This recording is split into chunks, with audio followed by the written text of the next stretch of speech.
kan, ingin banyak uang atau apa dengan meditasi, apa dengan apa-apa, itu akhirnya malah apa ya, jiwanya sendiri, eh, apa yang dibutuhkan oleh jiwanya tidak didapatkan gitu. Akhirnya dia kebanyakan malah menjadi sampah pikiran gitu kan, memperdalam lagi. Nah, ini meditasi hal-hal seperti itu yang banyak apa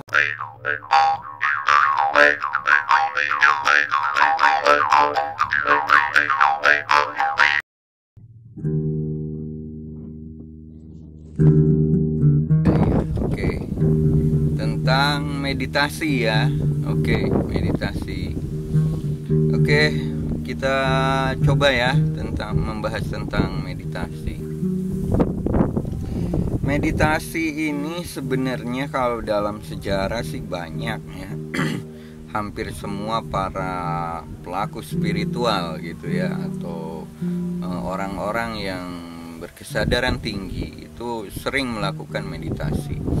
Meditasi tafa atau apapun lah, apapun itu, mau ngawening mau apa, itu sama.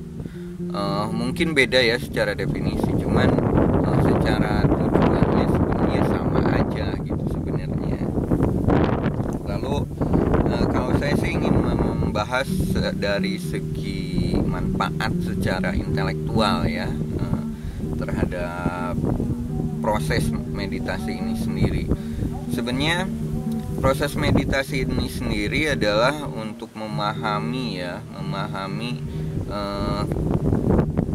apa kehidupan di dalam diri kita sendiri gitu, untuk mengenal, untuk memahami, untuk menyadari gitu kan, tentang siapa diri kita sebenarnya. Itu yang terpenting sebenarnya dalam meditasi. Jadi dalam meditasi tidak ada penghakiman pemikiran gitu kan. Jadi pemikiran liar itu ya kita teliti gitu, kita lihat saja di dalam meditasi itu sendiri gitu. Jadi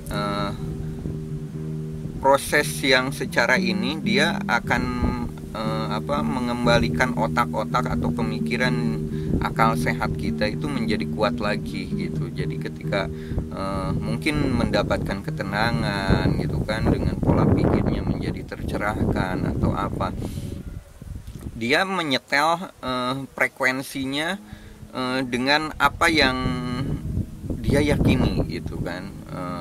Dia meyakini bahwa di dalam meditasi dia ini ingin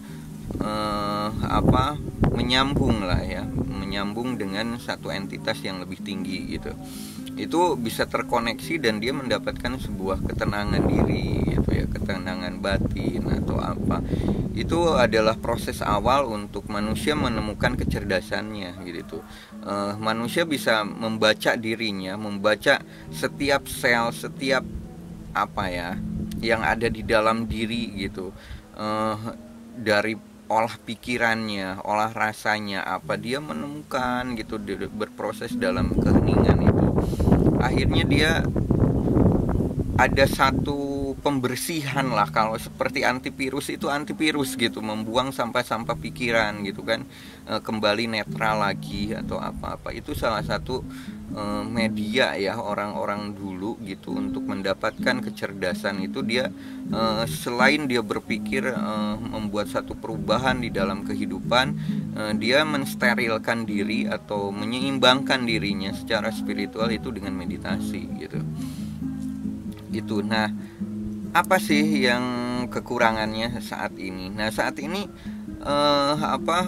orang lain gitu, banyak orang menganggap meditasi itu adalah untuk mendapatkan sesuatu atau berbau klinik, berbau apapun gitulah ya, yang sedikitnya tidak menghasilkan sesuatu yang lebih murni lagi gitu ya, tentang diri gitu ya, tentang kesejatian, tentang apa. Tapi meditasi dijadikan media untuk menginginkan sesuatu gitu kan.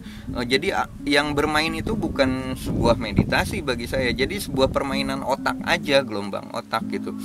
Walaupun di sana ada afirmasi ya tentang permohonan, tentang apapun itu, iya itu ke gelombang pikiran kita ditangkap semesta, bisa jadi seperti itu. Cuman tujuan meditasi adalah bukan berupa hayalan gitu ya, atau pikiran yang berjalan-jalan menginginkan sesuatu yang hal ecek-ecek lah, atau hal kecil gitu kan. Contoh mungkin ya ingin kaya gitu kan, ingin banyak uang atau apa dengan meditasi, apa dengan apa-apa, itu akhirnya malah apa ya, jiwanya sendiri, apa yang dibutuhkan oleh jiwanya tidak didapatkan gitu. Akhirnya dia kebanyakan malah menjadi sampah pikiran gitu kan, memperdalam lagi. Nah, ini meditasi hal-hal seperti itu yang banyak terlaksana gitu. Padahal ketika meditasi yang kita lebih dalam lagi mempelajarinya, ternyata bukan hal seperti itu gitu. Jadi bukan permainan hayalan atau permainan pikiran, tapi benar-benar dia memurnikan segala pikiran dan hatinya, menemukan esensi makna perjalanan sang diri gitu, sang jiwa atau apapun itulah gitu. Ini adalah sebuah perjalanan ziarah kalau dalam bahasa spiritualis itu. Kalau bahasa spiritualnya itu dia seperti berziarah, menziarahi dirinya atau bertemu dengan dirinya, jiwanya, untuk menyampaikan sesuatu. Ada informasi apapun itu dicerna di sana, dia menemukan jawaban apa sih yang diinginkan oleh jiwa kita gitu. Kadang-kadang kan ketika tidak ketemu dengan bahasa jiwanya atau apa yang diinginkan jiwanya, itu akhirnya yang keluar adalah pikiran-pikiran ego, pikiran-pikiran yang bukan dirinya, bukan jiwanya gitu.